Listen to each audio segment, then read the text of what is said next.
During the panel, you spoke about the Arte channel, which you direct, and how everything that you do from now on will be transmedia, how TV and cinema is old media.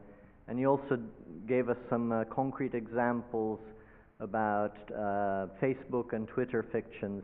Can you expand on that just a little bit? Recap what you said in the presentation. Just a second. Ho fatto una domanda. E abbiamo parlato dei vecchi media, televisione e film, e adesso volevo sapere qualcosa su quello che ha detto nella presentazione sui nuovi media, su Facebook, le fiction su Facebook e Twitter, e questi sviluppi che stanno conducendo ad Arte, di cui lei è il direttore. What's happening, I think, is that the media as a whole is a very young industry, and it's only about 100 years old. Television only appeared 50 years ago. And what's going on right now is the same way as it happened in the food industry or in the clothing industry. We now have an expanding range of ways we can relate to stories. Meaning, in a restaurant, we can have a microwave oven, heat up something, and we can go to a pizzeria, or we can go to a very fancy restaurant. Same thing in the film industry.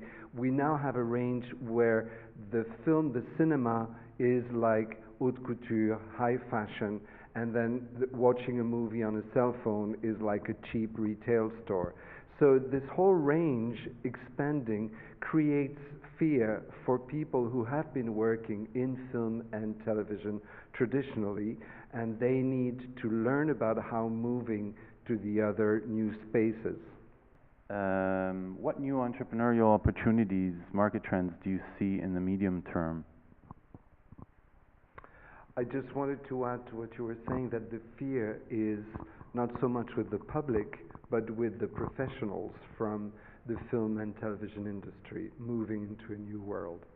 The new opportunities that we are faced with are extremely exciting because we can now think of so many different ways of telling stories to the audience. For instance, we are looking at ways how we can tell a story just using Twitter or Facebook, and developing interface between the audience listening and participating in the stories and the makers of these stories. In terms of challenge, the creative challenge is, as I said, huge, and we have a lot of new opportunities. On the economic side, we still don't have any models, and it's a brand new area in storytelling where the money is not ready yet, and it's not yet generating income. But it will happen. I think the idea of developing stories throughout different platforms is a very, very deep trend. It's not just a fad that will pass. It will affect everything in television, games, and cinema. And as we are getting ready for this, little by little, an economic model will shape itself from